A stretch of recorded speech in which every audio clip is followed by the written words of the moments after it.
তবে আমার দয়ালের কাছে আমার একটাই চাওয়া, আমার মুর্শিদ যেন আমার রসনাতে বসে তার গান, তার তত্ত্ব, তার ওই ভাব আমার এই সুরের মাধ্যম দিয়ে যেন প্রকাশ করে। আর আমি যেন ক্ষুদ্র একটি শ্রোতা হয়ে আপনাদের সাধুগুরু মহতের চরণ পাশে বসে আমি যেন এই গানের মাধ্যম দিয়ে আমার মানব জীবনের একটি গতি আমি খুঁজে পাই। ইহাই দয়ালের কাছে, মালিকের কাছে চাওয়া পাওয়া। তো নারী পুরুষের পাল্লা আপনারা পয়সা সকলে করতে থাকবেন কি আল্লাহ হয়ে যাইতে পারে কিন্তু ভানা, তো সাধুরা কিন্তু সাবধান। আজকে যার সাথে গান সম্পর্কে সে আমার বাবাজি পরিচয়টা আগে দিয়েছে, তবে পালার মধ্যে কোনো খাতির খুতির নাই, খাতির যা আছে পালার বাইরে আছে না। অঙ্কের ভিতরে বাচ্চাটা দেখবেন যদি ফুটবল খেলে ওই বাবার দল যদি একটা থাকে, ছেলের দল যদি আর একটা থাকে, ওই জায়গায় বাচ্চাটা কিন্তু খাতির করে না, ছেলে কয়ে আমি আগে গোলটা দিব। আমার বাবা এই ছেলে বলেছে যাকে নিজে না খাইয়া ছেলেরে খাওয়াইয়া এত কষ্ট করে বড় করে লালন পালন করে মানুষের মতো মানুষ করে, কিন্তু চিন্তা করে না যে এটা ছেলে গোলটা আমি না দিয়ে ছেলের দেওয়া, এটা কি করে চিন্তা করে গোলটা আমি। আজকে আমাদের মা ছেলে বলি আর বাপ মেয়ে বলি যেটাই বলি আজকে পালা, তবে পালা যখন দিয়েছে তখন যার যার অবস্থানে সে তো ভালো লাগছে। পুরুষের ভূমিকা নিয়ে সর্বপ্রথমে একটা যেই গান ধরে বইছে রে বাবা রে খাই দিন গান বাবা, এত প্রথমে এত দোষ ধরা তুই কেন? গান তো কত রকমেরই আছে তাই না? এই প্রথম বলছে তারা এই যে এক চাপা নারীদের দোষ, নারী কিন্তু একজন আপনার মা।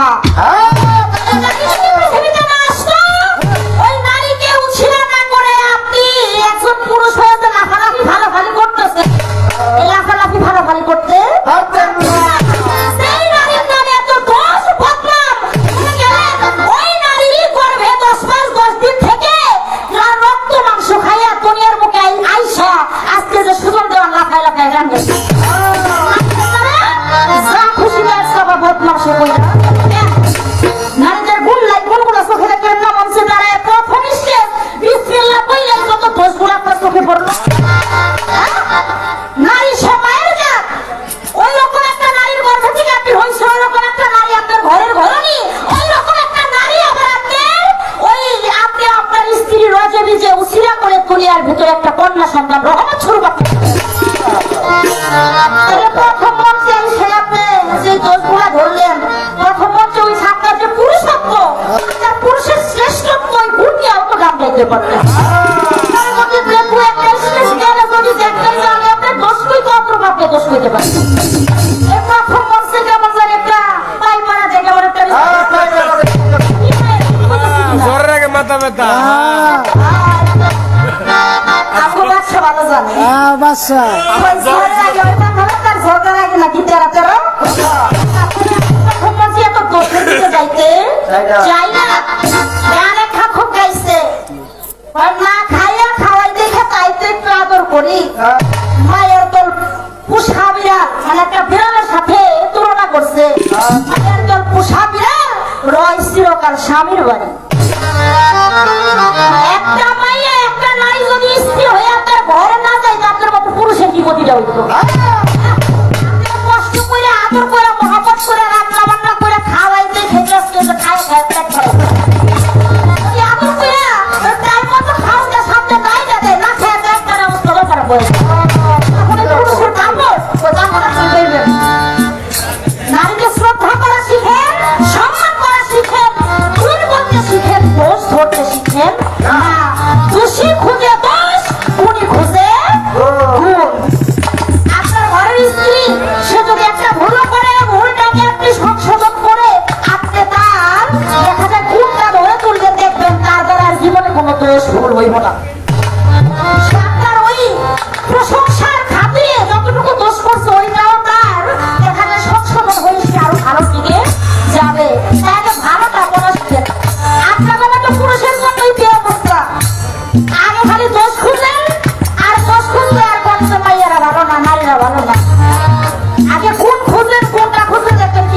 ভালোবাসাটা দেয়।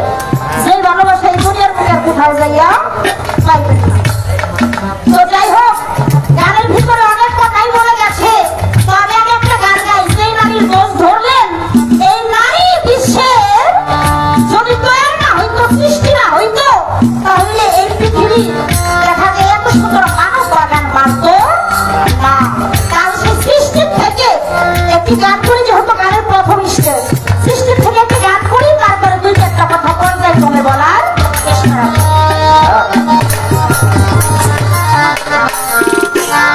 ওরে বিশ্বমাতা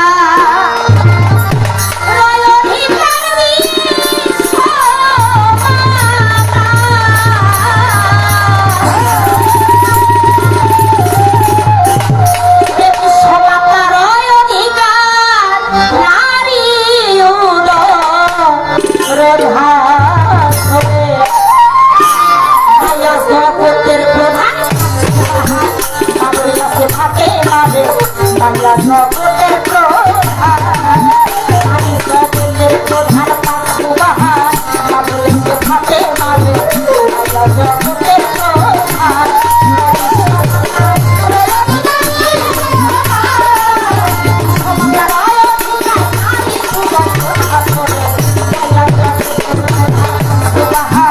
বাবুলের হাতে মাঝে বাংলা জগতের প্রধান।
আমার গানে দেখছেন কত ভারী কথা।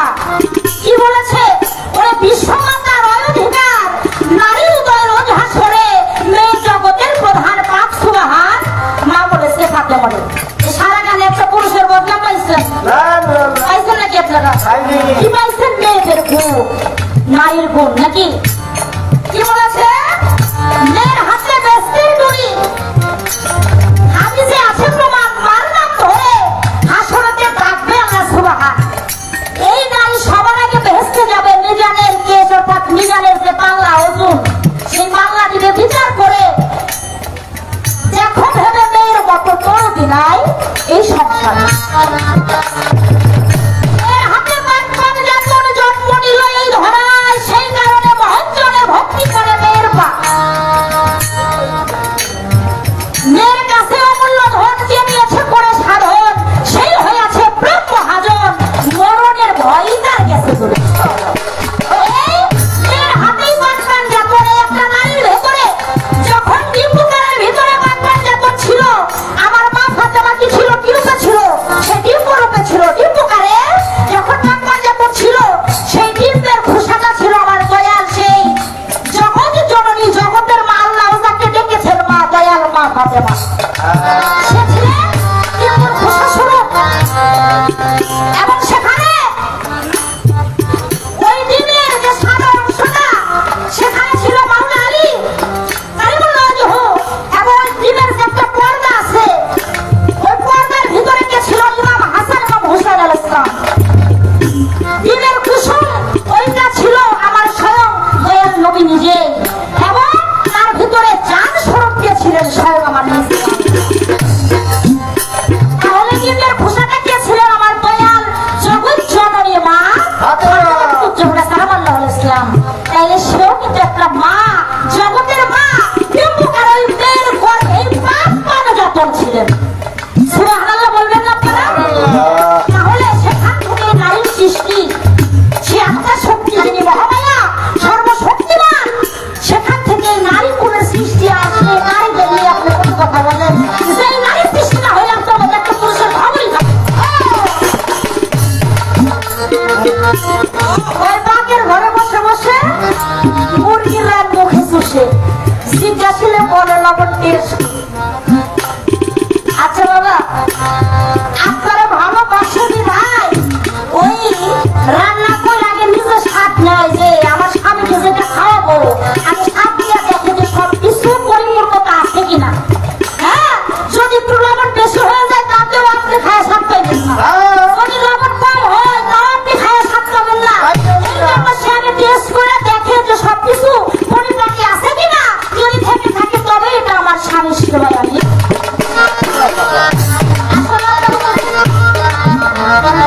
চোখ ভালো না, কি বলবো, ভালো কিছু নারী দেখতে পারেন না, ভালো তারে দোষ ধরেন, তাই নাচতে না জানলে ওঠা দেখতে ভালো লাগে না, হাঁটতে দেখা মনে হয়। মানে ভিতরে যে একটা খাসিয়ত, যে আমার ঘরের বউ এত সুন্দর করে আমাকে আদর যত্ন করে রান্না করে পরিপূর্ণতা দিয়ে খাওয়াইতেছে, সেটা ভালো লাগে না। সব পুরা মানে আমি একটু খাইয়া দেখে পরিপাটি আছে কিনা, সেইটাও মানে দোষের ঘরে নিয়ে ফেললেন কেন? তাদের জন্যই করে যেটা ভালো আছে কিনা, যদি ভালো থাকে কম বেশি হইলে সেটাকে স্বয়ং সম্পূর্ণ করে আপনার কাছে দেবে। এটা কি ভালোর জন্য করে নাকি খারাপের জন্য করে? আপনারা পুরুষ যারা সুতারে বলেন তো, এটা ভালোর জন্য করছে কিনা? এই যে দেখছেন আমার মানুষরা বলতেছে এটা ভালোর জন্যই করছে, তাহলে সেটা দোষের চোখে কেন? মেয়ে লোকের সাথে তারা সবাই পাইলে বেড়াই পারা, গোপন কথা শুনতে তারা ইসলুক হয়।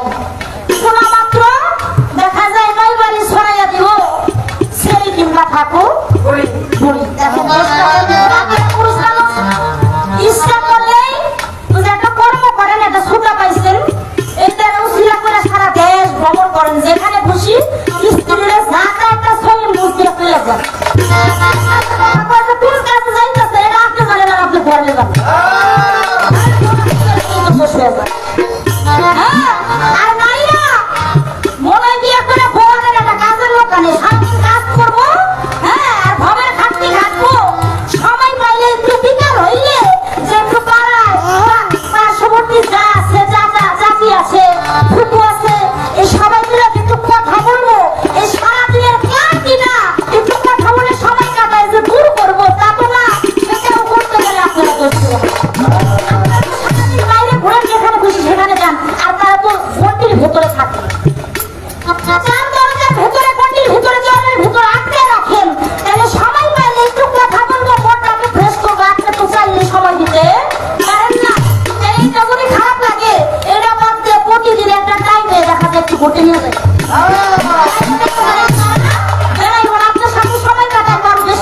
ভালোবাসা দিই ভালোবাসা পাওয়ার কৌশলগুলো তো আমি বলে দিতেছি এরকম করবে দেখবেন আমার ঘরে তো মাই আছে খালি আদর আর আদর করবো দুনিয়া দাঁড়িয়ে মানে নরক জান্নাত হয়ে যাবে দোষ হলেন না আগে প্রশংসা করতে শিখেন তবেই দেখবেন এর ভিতরে কি শান্তি এর চাইতে শান্তি কিছু না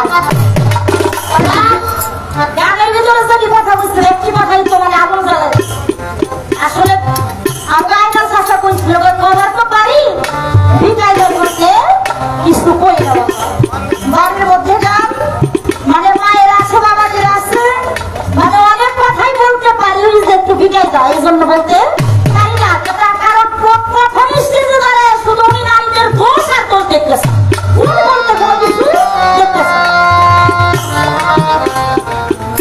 এইরকম অনেক গুণ আছে বললাম এই পুরুষদের কাছে মাঝে মধ্যে দিয়ে রাখবেন পাতলা বানিয়ে ঘরের মধ্যে মারতে খুব ভালো লাগে না আমার রসুল পাকের হাদিসে কি কোনোদিন শুনছেন যে আমার রসুল পাক কোন স্ত্রীর গায়ে কোনোদিন হাত তুলছে হ্যাঁ কোন হাদিসে আজ পর্যন্ত পাইছেন বরঞ্চ যারা পুরুষ হইয়া স্বামী হইয়া স্ত্রীর গায়ে হাত তুলে তাদের মতো কাপড় শিখে ভুল করছে আপনি বোঝান তাকে আপনি মারবেন কেন মারার তো কোনো বিষয় নাই এই নিয়ে তাদের পুরুষত্বের একটা বাহাদুরি দেখান আর এই বাহাদুরি দেখাইতে গিয়ে যে কত অন্যায় করে যারা প্রকৃত স্বামী তারা কখনো স্ত্রীর গায়ে হাত তুলবে না যারা আসামি ওরা স্ত্রীর গায়ে হাত তুলে কিন্তু আসামি হয়েছে আরো মানে বুঝিয়ে যাচ্ছে ভালো কিছু বুদ্ধি দেন যাতে স্বামী স্ত্রী ঘরে স্বর্গীয় সুখ পায় লগত বেহেস্ত পায় এই বেজাল লাগানোর একটা কায়দা কৌশল আমার ভাই বেড়াদারকে শিখাইতেছে খবরদার উনি আজকে যা কয় খালি কান খুলে শুনলে একটা কথা বিশ্বাস করবেন না আর আমলে নিবেন না তাহলে ব্যক্তিগত কাজ হবে এই আজকে যে পুরুষের লোক ব্যক্তিগত জাহান্নামে একটি সত্যি লাইন দিয়েছেন ওনার কথা যদি শুনেন এবং বিশ্বাস শুনে ঠিক আছে একটু বিশ্বাস করেন বিশ্বাস করলে কিন্তু কপালে হ্যাঁ দুর্গতি আছে ভাবে কথা বলে আমি কথা ভুলি না আমি আস্তে ধীরে তাহার কথার জবাব দিব ধরে আমার কাছে প্রশ্ন করে আজকে বন্ধু গো আমি ভুলি নাই কথার করবো বিশ্বাস ওরে কিভাবে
আমার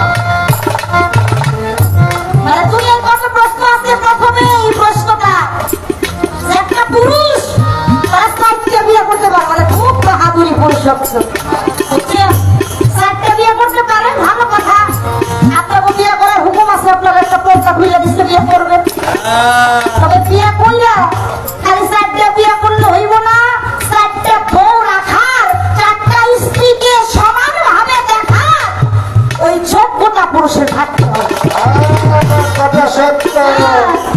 একটা বিয়ে করে ফেলাইছিলাম বিলাসপুর একটা ফরিদপুর একটা বাইরা একটা কুষ্টিয়া 4 জায়গায় 4টা ফুলিয়ে আর খবর রইল না কই গুলা আমার বদলি বানাইলে কোলা মানেরও দায়িত্ব নাই বউ দায়িত্ব নাই এই বিয়ে করলে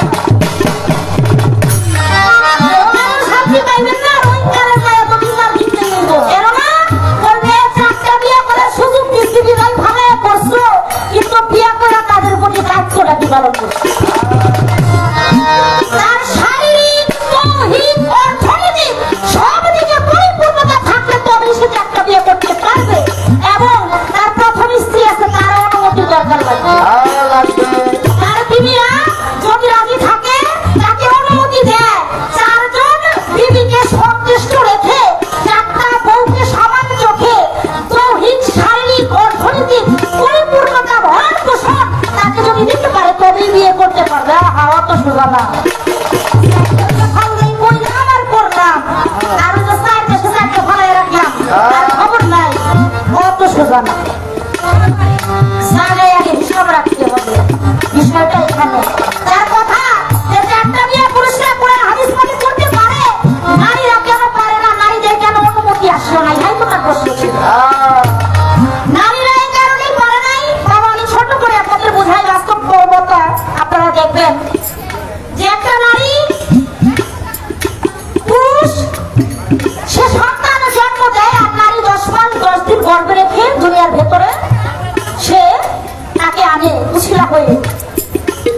দেখা যায় একটা সন্তান মায়ের গর্ভে আসলে কতদিন থাকে?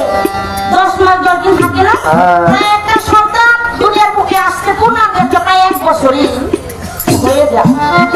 এখন ধরেন একটা নারী সে 4টা বিয়ে করলো বা একের অধিক স্বামী রাখলো, একের অধিক স্বামী রেখে তাদের সাথে সে ঘর সংসার করলো, তার গর্ভে সন্তান আসলো। দেখা যায় সেও কিন্তু জানবে না, বলতে পারবে না তার গর্ভে কোন জনের সন্তান এখন আছে।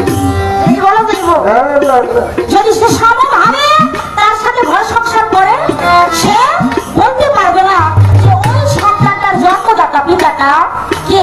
এই জন্য নারীদের জন্য আদেশ আসে নাই, পুরুষদের জন্য আদেশটা আসে। এই জন্য নারীরা একের অধিক স্বামী রাখতে পারবে না। তবে পুরুষদের 4টা হাদিস অনুযায়ী আসছে, তাতে এত পর্দা হাইছে আনন্দে ভালাই না, অনেক হিসাব কিতাব আছে। এই হিসাব কিতাব পাই না পরিপূর্ণ সমান যদি একটা নারীকে দিতে পারেন তবে আপনি বিবাহ করতে পারবেন, তাছাড়া কখনোই সম্ভব হবে না। এই ছিল তার প্রশ্ন, আমি জবাব করলাম। এবার পাশাপাশি আমি তাকে ছোট করে কি কোনো সমস্যা? কি কোনো সমস্যা নাকি? কথা তো আমি বলতেছি যে কথাগুলো রাখতে পয়েন্ট আমার রাখতে হবে। যদি কথা নারী পুরুষ পালাই তো যুক্তি তর্কের পালা, কথার পিছনে কথা আমি যদি না রাখতে পারি তাহলে পালা দিয়ে তো লাভ নাই। তাহলে মানুষগুলো পালা যান, গানের পিছনে রাখবে। আমাকে যা বলছে তার কথাগুলো আমার ভালোই হবে। আমাকে একটা প্রশ্নের জবাব আমি দিলাম, এবার তাকে একটা প্রশ্ন রাখবো না, এখন সে কি নিয়ে দাঁড়াবে। এখন তার কাছে আমার একটা প্রশ্ন থাকবে, আপনি জবাব করবেন। যেহেতু বিবাহ নিয়ে কথা বলছেন, একটা পুরুষ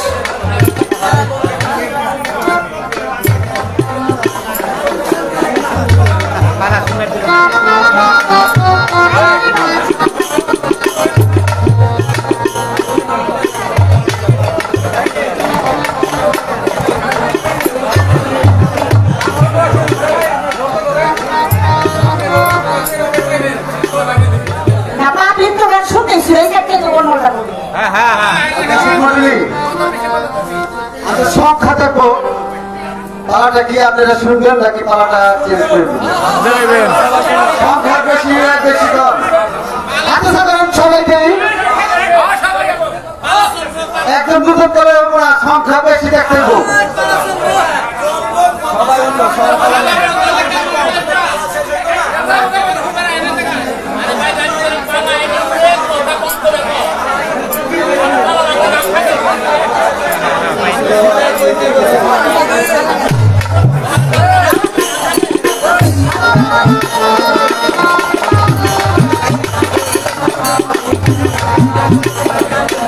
আজকে এখানে পালাটা মালজুরা দিলে ভালো হইতো, আমার মতো পালা না দিলে ভালো হইতো।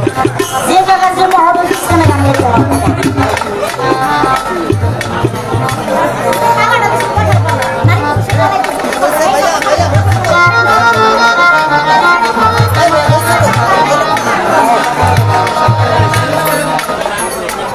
যাই হোক, আজকে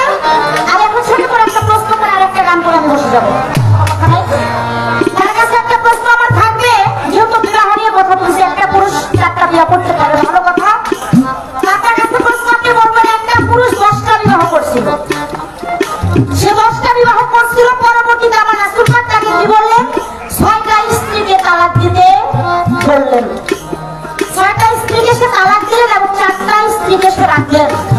আপনার কাছে জানার বিষয়, সে পুরুষটাকে সে 10টা বিবাহ করলোই কেন, আর 6টাকে যে রাসূল পাক তালাক দিতে বললেন? বিনা দোষে তো কেউ তালাক প্রাপ্ত হয় না। ওই 6 জন স্ত্রীর দোষ ছিল না, তারপরেও কেন তাদেরকে তালাক দিতে বললেন?